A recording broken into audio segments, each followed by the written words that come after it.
মা কয় কি, কয় বাবু তোর মেয়ে কোচিংয়ে যায়। তো বলছে আজ শুক্রবার যাবে কেন? বলছে আল্লাহ তোর মেয়ে মনে হয় তো ব্রিলিয়ান্ট না কেন? তো বলছে আমার মেয়ে শুক্রবার কেন, ঝড় বৃষ্টি 10 ডিগ্রির নিচেই থাকলেও যায়। এবার হঠাৎ করে একদিন বলছে যে বাবু 3 দিন হইল মেয়ের খুঁজে পাচ্ছি না। বলছে কেন? তো বলছে আসেনি, বাড়ি আসেনি। বলছে তাহলে কোনে কোচিং করে বেড়াচ্ছে? কোচিং করতে গিয়ে 3 দিন একটা না কোচিং কাছে। পরে খোঁজ পাওয়া গেল কক্সবাজারে। কক্সবাজারেও কোচিং মাস্টার আছে না নাই? এগুলো কি করে ভালো বানাবো? স্টার জলসা জি সিনেমায়, স্টার জলসা জি সিনেমায় জ্বলছে বাংলাদেশ। হিন্দি সিরিয়ালে আমার মা বোন করলো শেষ। ইমো মেসেঞ্জার কলে মা বোন করলো শেষ। পরিবারের অশান্তি আজ যাহার কারণে, ওসব চ্যানেল দাদার দেশের তাও তো সবাই জানে।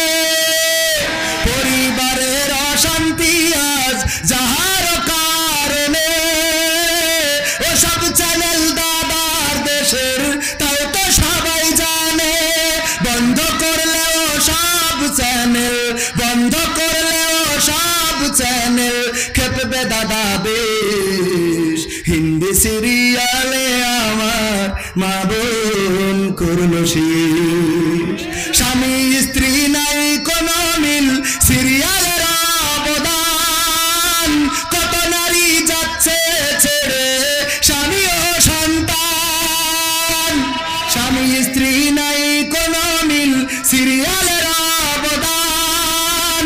কত নারী যাচ্ছে ছেড়ে স্বামী ও সন্তান। পরকিয়া প্রেমের লাগি, পরকিয়া প্রেমের লাগি সংসার হইল শেষ। হিন্দি সিরিয়ালে আমার মনিরামপুরের মা বোন করলো শেষ।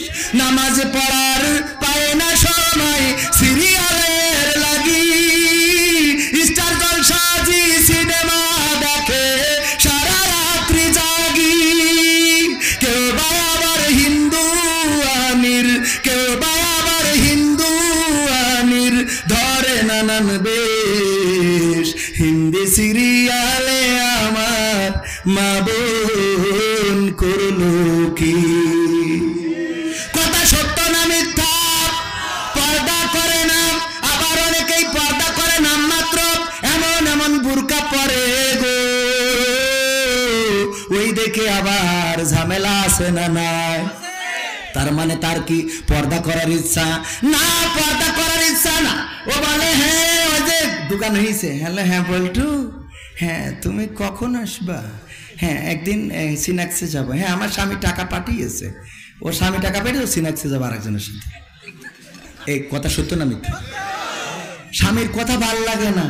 বল্টু ফোন দিলে হ্যাঁ বল্টু ভাই তোমার ওই কুত্তা কাটিং কোথা থেকে দিয়েছো? অনেক ভালো লাগতেছে। হ্যাঁ বেবি। এবার যে এর মধ্যে স্বামী কল ঢুকে ধরি, এ কি হয়েছে তোমার? এত ফোন দাও কেন তুমি? এই বিদেশে কি কাজ করা লাগে না? মালয়েশিয়াকে যাও তুমি, খালি বোর কাছে ফোন দেওয়ার জন্য। হ্যাঁ বল্টু ভাই, হ্যাঁ ওর পাগলটা ফোন দিয়েছিল। ওরে পাকামো, স্বামীর সাথে 1 টন, বল্টুর সাথে আর 1 টন আছে না? না ও আমার মা বোনেরা, এইগুলো যদি করে থাকেন আল্লাহর কসম আপনার স্বামীর আমানতের খেয়ানত করেছেন। আর এটার জন্য পরকালের ময়দানে আল্লাহর নবীর সুপারিশ পাবেন না। কারণ যারা দায়ুস হয়েছে তাদের সুপারিশ করবে না। আর আল্লাহর নবীর সুপারিশ যদি না পান গো, তাইলে জাহান্নাম আছে না নাই? দুনিয়ার এই অল্প কয়েকদিনের রং তামাশায় যদি আল্লাহকে ভুলে যান, আল্লাহকে যদি অভিভাবক হিসাবে মেনে না নেন, আল্লাহর প্রতি আপনি যদি আসক্ত না থাকেন, পরকালের ময়দানে বিপদে পড়া লাগবে না? লাগবে না? আমাদের অভিভাবক হিসাবে কাকে পেতে চেয়েছি?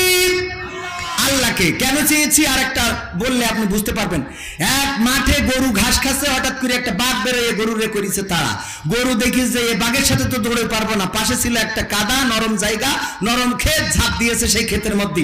আর বাঘের গতি ছিল বেশি, ও ঝাঁপ দিয়েছে কিন্তু গরু থুয়ে 3 হাত সামনে চলে গেছে। এখন এমন কাদা যে গরু উঠতে পারতেছে না, বাঘ উঠতে পারতেছে না, যত উঠতে যাচ্ছে তত জড়াই যাচ্ছে। এর মধ্যে গরু জাবর কাটাচ্ছে। বাঘ বলছে গরু তুই তো আসলে গরু। বলছে কেন? বলছে এই বিপদের মধ্যে তুইও কাদায় আটকে গেছিস, আমিও আটকে গেছি। তুই যদি এখানে ঝাঁপ না দিতিস তাহলে আমি তোরে ধরে খাতাম, আমি তো বেঁচে থাকতাম অন্তত। কিন্তু তুই যদি দৌড়ে পালাই যাতিস তাহলে ভালো কথা, যে দৌড়ে বের হয়ে গেলি, কিন্তু এমন জায়গায় ঝাঁপ দিছিস যে তুইও বাঁচবি না, আমিও বাঁচবো না। আর এখন তুই জাবর কাটাছিস, তোর তো লজ্জা শরম বলি কিছু নেই। তো গরু বলছে যে তো দোস্ত, গরু হইতে পারি, এত হালকা না, কিন্তু তুমি তো দেখছি বলদ ক্লাসের। বলছে কেন? বলছে দোস্ত দেখো, তুমিও কাদায় ঝাঁপ দিয়েছো, আমিও দিয়েছি। তুমি দুশ্চিন্তায় আছো, আমি দুশ্চিন্তায় নেই, জাবর কাটাই। কারণটা কি? কারণ হলো আমার একজন অভিভাবক আছে, আমার যে মালিক সে মাহফিলের সভাপতি। ও মাহফিল করতেছে বলে এখনো এখানে আসতে পারিনি। মাহফিল শেষ করি যখন গোয়াল ঘরে আমার পাবে না, তখন লাইট মেরি খুঁজে বেড়াবে, খুঁজদি খুঁজদি যখন আমার এখানে পেয়ে যাবে, তখন আমার তো উদ্ধার করে নিয়ে যাবে, আর তোর দেখার পরে এখানে কবর দিয়ে যাবে। ঠিক না বেঠে? তেমনি ভাবে যারা আল্লাহকে অভিভাবক হিসাবে পেতে চায়, ওদের যত কাদার মধ্যে পড়ুক, যত জেলখানায় থাকুক, যত রিমান্ডে যাক, যত ফাঁসিতে ঝুলাক, 13 বছর কেন 23 বছর 63 বছরও যদি কারাগারে রাখে গো, ওরা জানে একদিন আল্লাহ উদ্ধার করার মালিক আছে না না। আর যাদের আল্লাহ অভিভাবক না, ওরা জাবর কাটাইতেও পারবে না, পারবে না। একটা ওয়াজ গেল, মনে আছে তো? ও শুরুতে ধরিলাম অভিভাবক কেন আমাদের দরকার আল্লাহ। এখন কি সে আল্লাহর অভিভাবক করার দরকার আছে? এর ব্যাখ্যাটা হলো এই, যার চাকরি নাই, তাহাজ্জুদের নামাজে উঠে আল্লাহর কাছে যদি কাঁদতে পারো, ওগো আল্লাহ কর্ম নাই, লেখাপড়া করে বসে আছি, তুমি চাকরির ব্যবস্থা করে দিতে পারো, আল্লাহর ক্ষমতা আছে না নাই? যে ঋণগ্রস্ত, টাকা শোধ হয় না, আজকেও দেখলাম একজন দুবাইয়ে 33 বছর ধরে দুবাইয়ে রয়েছে, প্রবাসী আত্মহত্যা করেছে। নিশ্চয় পরিবারের কোনো সমস্যায় না সমস্যার কারণে আত্মহত্যা করেছে। ওই ব্যক্তি যদি সমস্যাগুলো আল্লাহর কাছে বলতো, যদি আল্লাহর কাছে নিজেকে নিবেদিত করে দিত, সমস্যা দূর করার মালিককে। এই জন্য দেখবেন যে ইমাম সাহেবদের দুশ্চিন্তা কম না বেশি? কম। নিশ্চিন্তে খায়, পান খায়, দেখবেন হুজুররা কুপান দিয়ে পান খায়, টেনশন নেই তো, গরুর মতো খালি জাবর কাটায়, টেনশন নেই। আমি মাঝে মাঝে নাটকের জন্য খাই, খেয়াল করেছেন না? আবার মনে করেন না যে গরুর সাথে তুলনা, মানে এটা একটা কথার কথা বললাম। চিন্তা নেই, চিন্তা নেই। এক গরিব ফকির ভিক্ষে করে আর স্কুলে যেই শুয়ে থাকে, ওই স্কুলের সামনে একটা ছিল 5 তলা বিল্ডিং, তার 3 তলায় এক সাহেবের যেদিনই ঘুমিতে হঠাৎ ঘুম ভাঙলে উঠে দেখে উনি জানলায় ওই ব্যালকনিতে হেঁটে বেড়াচ্ছে, খালি এরকম করে পিছনে হাত বেঁধে হেঁটে বেড়ায়। আবার ঘুমিতে আবার যে পিসাব লাগে ওঠে, উঠে দেখে উনি হেঁটে বেড়াচ্ছে। তো একদিন ফকিরের চিন্তা হয়ে যায়, আশ্চর্য ব্যাপার, ঘুমিতে উঠলেই দেখি উনি হেঁটে বেড়ায়, কে সারা রাত ঘুমায় না কেন? তো ওনার কাছে গেছে, যেই বলছে যে এই যে সাহেব, আমি তো ফকির মানুষ, আপনি এই যে ঘুমান না সারা রাত, পায়চারি করেন, কি সমস্যা কি আপনার? তো বলছে যে তোমার কি প্র্যাকটিক্যালে বুঝানো লাগবে? তা বলছে একটু বুঝলি ভালো হইতো। তা বলছে কি করো? ভিক্ষে করি খাই। তা বলছে আমি তোমার এক কাজ করি, তোমার 1 লাখ টাকা দিচ্ছি। তো ওর 1 লাখ টাকা দিয়েছে যে 1 লাখ টাকা নিয়ে যাও। তো ও চিন্তা করছে, বাবা 1 লাখ টাকা, এত ভিক্ষে করি 100-200 টাকাও হয় না, আরে 1 লাখ, আল্লাহ কত বড় লোক। ও এসে ওই রাত্রি যখন স্কুলে ওই শুতে গেছে, খালি মনে হচ্ছে এই টাকা কনে রাখবো, এ তো চোরে নিয়ে যাবে না, বালিশের মধ্যে রাখি। আবার মনে হচ্ছে ঘুম পড়লি যদি নিয়ে যায়, মনে করছে খেতার তলে রাখি, তো খেতার তলে আমি যাই মুড়া মারবো, এই পাশে যদি কেউ দেখি ফেলে। এই টেনশনে সারাটা রাত ওই টাকা নিয়ে মোর ঘুম হয়নি। পরের দিন যাই বলছে যে বাবু এই তোমার টাকা নিয়ে আসলাম, নেও। বলছে কেন? বলছে ওই টাকার মালিক হয়ে রাতের ঘুম হারাম করতে চাইনি। কথা কি বোঝা গেছে? তার মানে টাকা থাকলেই সুখ হয়, টাকা থাকলেই ঘুম হয় না। আল্লাহর প্রতি যারা সন্তুষ্ট থাকে, আল্লাহকে যারা অভিভাবক মেনে নেয়, এদের শান্তির কোনো শেষ। মারাও যদি যায় নিশ্চিন্তে মারা যাবে, কোনো টেনশন নেই। আর যারা বেকায়দা অবস্থা করে বেড়াইছে গো, ওরা মারা যাওয়ার সময় ছেলেগের বলে, খুকা আমি তো মারা যাবো, আমি মারা যাওয়ার সময় আমার কাফনের কাপড় দিবি, একজনের কবরতে চুরি করে নিয়ে আসবি, নিয়ে আসি কাপড় কবর দিবি। তা বলছে এটা একটা কথা হইলো, কাপড় চুরি করে কবর দেবো মানে? আপনি মরি গেলে সুদ খেয়ে যে টাকা বানাইছেন, আমি মনিরামপুর থেকে যশোরতে ডাইরেক্ট দামি কাপড়ের কাপড় কিনে। বলছে ওরে পাগল, এটার একটা বুদ্ধি আছে। কি বুদ্ধি? বলছে আছে, তোরা পুরোনো কাপড়ের কাপড় দিয়ে আমার কবর দিস দিন। তা বলছে আব্বা একটু বলতে হবে। বলছে বলাই লাগবে, বলো আব্বা একটু শিখে রাখি। তা বলছে দেখ দুনিয়ায় তো বুদ্ধিজীবী ছিলাম, বুদ্ধি করি কত দাড়িওয়ালা টুপিওয়ালা একে তেস মেরে থুয়ে দিছি, বেরিয়ে ভিতরে রেখে দিতাম, ওসব কথা না বলি। তো এর মধ্যে করতাম, ঝামেলা করতাম, কারো ফাঁসিতে ঝুলেছি, ওসব কথা না বলি। তো এইসব করেছি। এখন মরিয়ে যাওয়ার পরে শুনলাম যে হুজুররা বলে যে জিজ্ঞেস করবে মান রব্বুকা মান দিনুকা মান নাবিউকা। তো তখন আমি তো জবাব দিতে পারবো না, কারণ সারা জীবন তো উল্টো করে বেড়াইছি। তা বলছে তা পুরোনো কাপড়ের সাথে সম্পর্ক কি? বলছে সম্পর্ক আছে। সেটা হলো ফেরেশতা এসে যাই বসায় জিজ্ঞেস করবে যে মান রব্বুকা মান দিনুকা মান নাবিউকা। আমি কব আমি এই প্রশ্নের উত্তর আর কবার দেবো? তো তখন কবে কবার দেবো? তার মানে কাপড়ের কাপড় দেখে বুঝতে পারছো না আমি তো আজকের লাশ না। কাপড়ের কাপড় পুরো নেই, ছিঁড়ে যাতে গেল, আবার এসে জিজ্ঞেস করতে বুদ্ধি খাটবে ওখানে, পাকামো খাটবে। وتكلمون أيديهم وتشهد أرجلهم بما كانوا يكسبون। আমার আল্লাহ বলছেন ওই দিন পরকালের ময়দানে আমি মুখে আটা মেরে দেবো। কেন মেরে দেবো? কারণ আটা না মেরে দিলি যখন জিজ্ঞেস করে তুমি আসলে কি টিরাকে ছিলে নাকি নৌকায় ছিলে, যেইটা পাস করে ওইটার কয় কথা কয় না। সারা জীবন টিরাকে ওর পিছনে কুপাইলো, যে নৌকা পাশ করি যে বসে নৌকা জিতবে এবার নৌকা, কথা কয় না। এখন এটার হিসাব নেওয়ার দরকার আছে না নাই? তুই অরিজিনাল এই টিরাক না নৌকা, এটা দেখার দরকার আছে না নাই? এই জন্য আল্লাহ মুখে আটা লাগাই দেবে গো, দিয়ে বলবে হাত তোর জবান খুলে দিলাম, কনে মারিল তাই কথা কয় না। কথাটা কি বুঝা গেছে? এটা উদাহরণ, রাজনীতির কথা না বলো, এটা হলো উদাহরণ দিলাম। পরকালে যে যখন বলবেন যে আল্লাহ আমার মতো আল্লাহর ওলি পৃথিবীতে নেই, আমি বিশাল ভালো ছিলাম, আল্লাহ কবে একটু চুপ থাক, তোর হাত মাত খুলে দিয়ে দেখি দে কি করেছিস। এবার যেই খুলে দেবে কবে আল্লাহ মানুষের বেড়ায় একটাও রাখিনি, কথা কয় না। কি হবে বেঁচে থেকে অযথা বিদ্যা শিখে যদি না গড়তে পারি শোষণবিহীন সমাজটাকে? কি হবে বেঁচে থেকে? কি হবে ছাত্র সেজে চুমু খেয়ে সনদ খানা যদি হয় বিদ্যালয়টা সমকামীদের আড্ডাখানা? কি হবে ছাত্র সেজে চুমু খেয়ে সনদ খানা যদি হয় বিদ্যালয়টা পরিমণিদের আড্ডাখানা? এর চেয়ে মরাই ভালো দেশ ছেড়ে যাওয়াই ভালো, এর চেয়ে মরাই ভালো দেশ ছেড়ে যাওয়াই ভালো। কি হবে ধোকা দিয়ে বিবেকটাকে? কি হবে বেঁচে থেকে অযথা বিদ্যা শিখে যদি না গড়তে পারি শোষণবিহীন সমাজটাকে? কি হবে বেঁচে থেকে? কি হবে যুবক নামের বোঝা হয়ে এই ধরাতে যেখানে মা বোনেরা ধর্ষিতা হয় দিনে রাতে? কি হবে যুবক নামের বোঝা হয়ে এই ধরাতে যেখানে মা বোনেরা ধর্ষিতা হয় দিনে রাতে? যৌবনের সার্থকতা ঘুচিবে সকল ব্যথা, যৌবনের সার্থকতা ঘুচিবে সকল ব্যথা। পারো যদি বলি দিতে মানুষরূপী পশুটাকে, পারো যদি বলি দিতে মানুষরূপী পশুটাকে? কি হবে বেঁচে থেকে অযথা বিদ্যা শিখে যদি না গড়তে পারি শোষণবিহীন সমাজটাকে? কি হবে বেঁচে থেকে? কি হবে লেখালেখি কলমবাজির ওই মহড়া সমাজের আসল চিত্র যদি না যাই তুলে ধরা? কি হবে টিভি চ্যানেল সাংবাদিকের এই ক্যামেরা সমাজের আসল চিত্র যদি না যাই ভিডিও করা? যদি ওই ঘুষের বলে কলমটা উল্টো চলে, যদি ওই হ্যালো কলে এই হ্যালো, যদি ওই হ্যালো কলে ক্যামেরা উল্টো বলে, তবে কি যাবে রোখা দুর্নীতিকে? যাবে? তবে কি যাবে রোখা দুর্নীতিকে?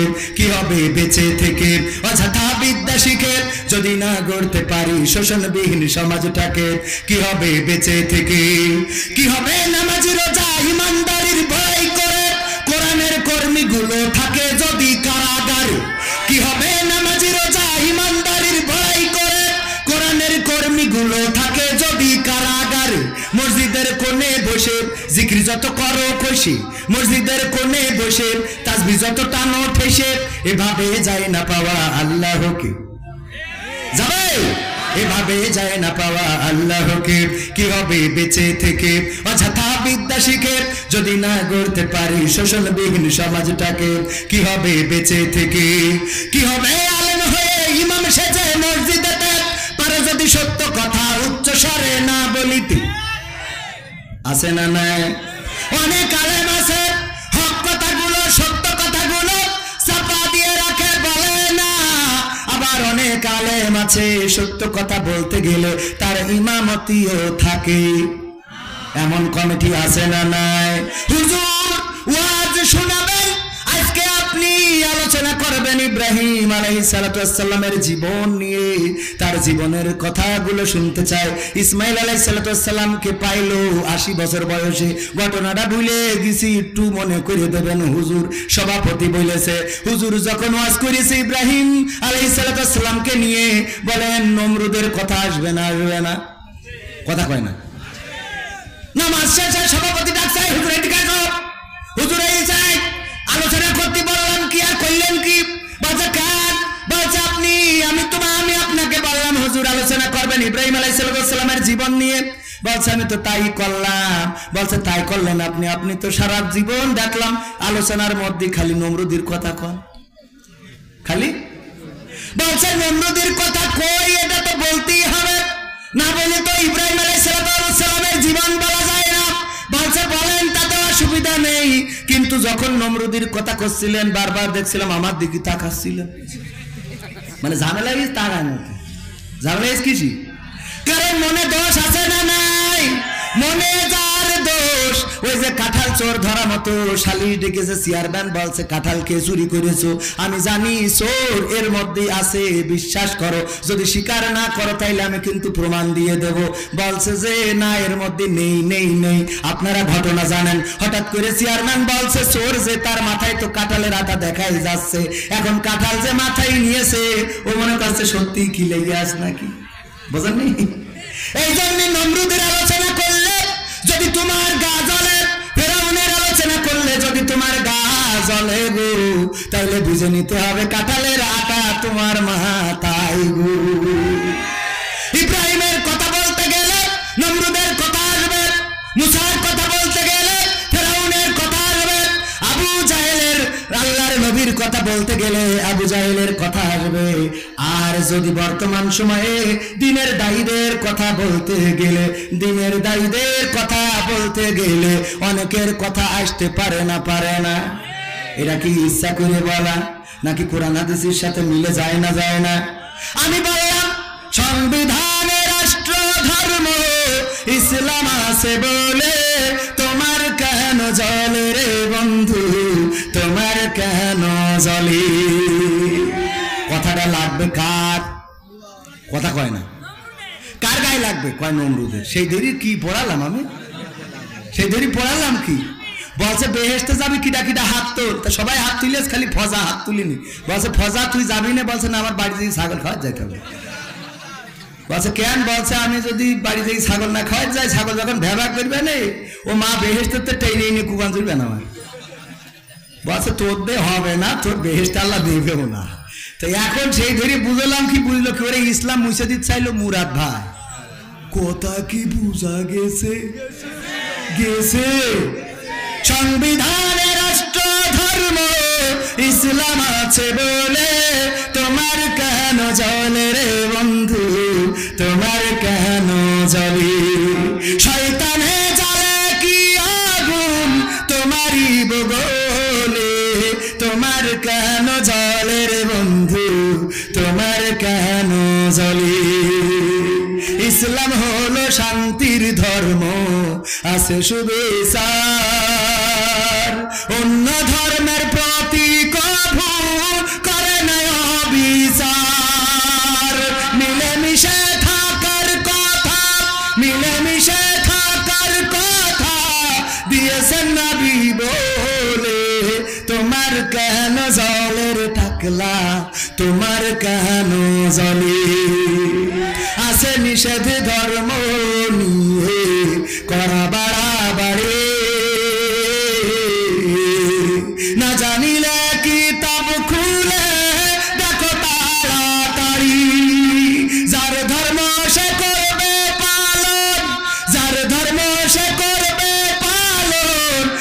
কানেতে বলে তোমার কেন জলের পেটলা, তোমার কেন আসে না নাই। ইউরিদুনা লিয়ুতফিউ নূরাল্লাহি বিআফওয়াহিহি ওয়ালাউ কারিহাল কাফিরুন। আমার আল্লাহ বলছেন ওরা চাই, কারা চাই? টাকলারা, বুড়িওয়ালারা, পেটওয়ালারা, টাকওয়ালারা, টিভিওয়ালারা, অনেকেই চায় মুখের ফু দিয়ে তারা দিনের আলোকে নির্বাপিত করে দেবে, কিন্তু আমি আল্লাহ চাই আমার দিনের আলোকে প্রজ্বলিত করে রাখবো, যতই তাদের কলিজার মধ্যে জ্বালা পোড়া হোক না কেন। বলেন সুবহানাল্লাহ। প্রজ্বলিত করে রাখবেন কে? আল্লাহ প্রজ্বলিত করে রাখবেন কাদেরকে দিয়ে? আলেমদের